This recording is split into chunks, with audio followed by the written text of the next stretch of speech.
Hello, ma'am. How you doing? Hi, Mr. Chapman. I'm good. How about you? I'm doing well, thank you. You're connected. The reason why you couldn't do it before because it wasn't live yet. Now we're Oh, live. That's sorry. why. I was so So nervous.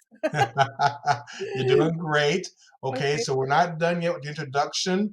Is Tong Gu? Is that Tong close? Ge. Yeah, Ge. Okay. Yeah, Got okay. yeah. All right, so that's great. I'm all set. The volume sounds good and everything sounds good. I'm gonna put you back on hold so I can Okay. finish if I can finish the introduction. Okay? Thank you. Thanks, Mm. ma'am.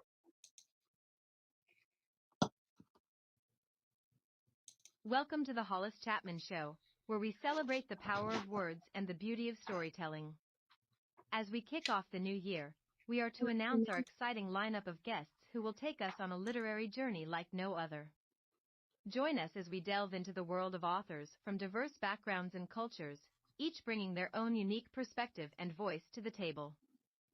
From thrilling memoirs to captivating fiction, our guests will share their stories, their struggles, and their triumphs, offering us a glimpse into the rich tapestry of human experience. Immerse yourself in the magic of words and discovery as we explore the global literary landscape together. So grab a cup of tea, cozy up by the fire, and join us on this adventure of a lifetime. The Hello, welcome to the Hollis Chapman Show. Happy Tuesday, everyone. Hope everybody's doing well. Our special guest is here waiting. Very excited to wait and talk about our new book. So we're very excited to have her here. Our guest is a Chinese-born author who lives in Calgary, Alberta. She has been published in Chinese and English publications. Let's welcome to our show our special guest, Miss Tong Yi. Hello, Tong ma'am. Ge. Tong Ge. Yes. Okay, go ahead and say that. Say it for everybody knows. Tong Ge. Tong Ge. Ge. Oh, Yeah. yeah. If you speak straight. I'll be Yeah. messing it up all day. I'm sorry. I've been practicing all Okay. morning. I still mess it up. You Okay, can so call we're me Tong. Yeah. yeah. Thank you so much for coming and joining with us and come here and sharing your new book. Very excited. So tell us a bit more about yourself. You know, that trip from China to Yeah. Canada. Tell us more about yourself, a little about yourself and your new book. Go ahead. Yes. I came to Canada in the late 80s as an international student. Mm, Um, I was already in my late 20s by then. And I studied agriculture economics for my master's degree. I got my bachelor's degree in China with a major of banking and finance. So my field of study has nothing to do with creative writing. But I wanted to be a writer since I was in junior high. mm. It's just that at the time when I was entering university, be a writer or a journalist was a dangerous occupation. So my parents strongly objected to my choice. I was forced into study banking and finance with my bachelor's degree. So then it took me a long time to come back to kind of, I took a long detour, put it that way. And now I have written this novel, right? Like actually I finished a trilogy. Yeah. Um, the House Filler is the first book of the trilogy. So realizing my dream, basically. Yeah. Perfect. Outstanding. Now, I want you to paint a picture of that cover, of your wonderful cover. I love it. So kind of paint that picture. What's a detail? I mean, the lady facing to the left. And so tell everybody what's the cover all about. Did you create that yourself or do you have someone to help you create that? Well, I gave the idea to my publisher, and even with a sketch, and my publisher forwarded that to her cover designer. And this is protagonist of the book, Golden Phoenix. She was born um, in the early 20th century and beginning, well, actually a little bit before that. Basically, the book started in 1920 when she was 26 years old.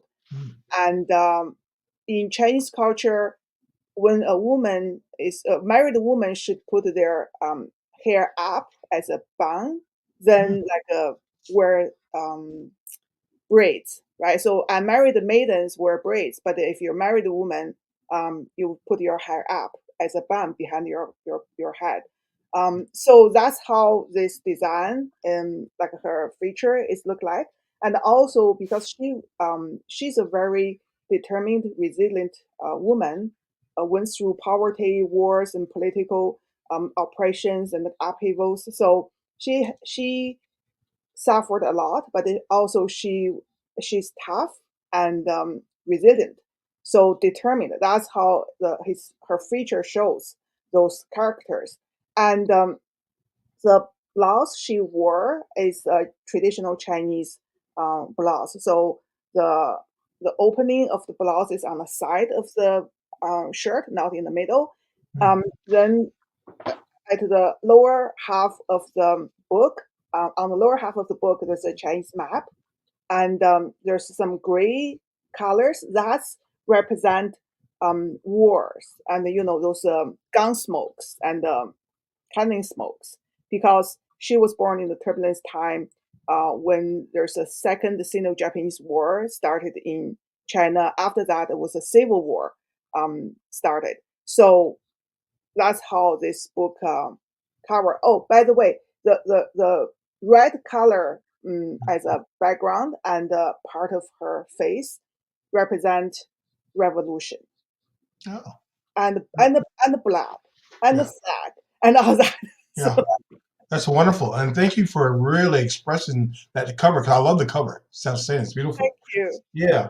Okay. So, how did the historical events of Japanese invasion, Civil War, and communist takeover in China during the 20th century shape the narrative of the book? Okay. So those things happen.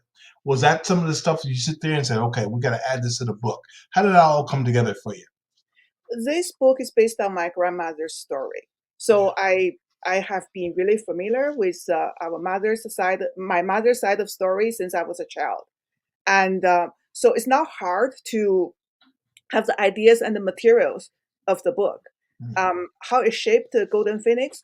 When she started, she was just a typical young Chinese girl, missed her ideal footbanding age, because in China, at the time, the the beauty of a woman is not measured by her looks, but by the size of her feet.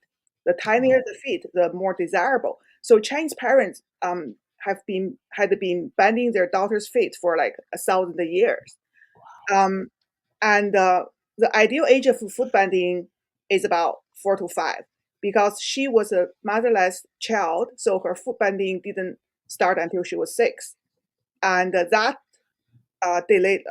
made her not as desirable when she grew up.